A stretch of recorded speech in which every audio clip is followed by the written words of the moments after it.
Regarding ray reconstruction and full ray tracing being added to Call of Duty, do you think this is them testing the waters for implementing ray tracing back into the engine? I've been playing through Cyberpunk Ray Tracing Overdrive and I can't help but constantly think about how nice zombies would look with full ray tracing.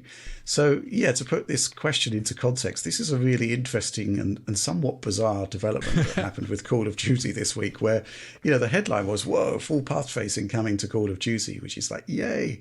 And then it's like the menu screens and the shooting range. And it's like, Alex, just to make this must have required some degree of developmental input that is not insignificant. And yet huge, here we are. Actually. So, a huge difference, yeah. Yes. So what do you think's going on here? Because it is utterly bizarre, isn't it?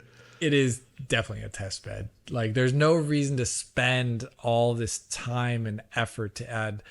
You're ripping out the entire lighting system and putting in a different one that you just don't transplant from one game to another. It's probably game-specific aspects to it.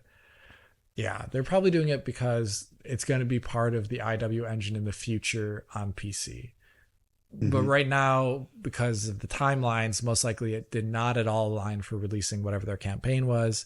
It doesn't align for their multiplayer ambitions because you'd have completely different lightings for the world there. But I could totally imagine next year's, presuming it's using the same engine, or are we going back to are we going back to Treyarch next year?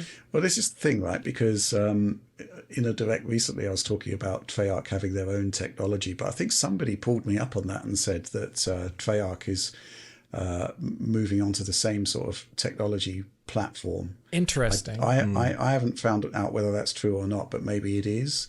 But even so, it's I think next year could be possibly optimistic. I think I think the big issue here is conformity in multiplayer, right? Because the whole lighting model and therefore the gameplay mechanics would change massively, surely. And in Call of Duty, they're still supporting the PS4, I reckon, by next year. It could be some sort of branching off. It's got to happen at some point, you'd think.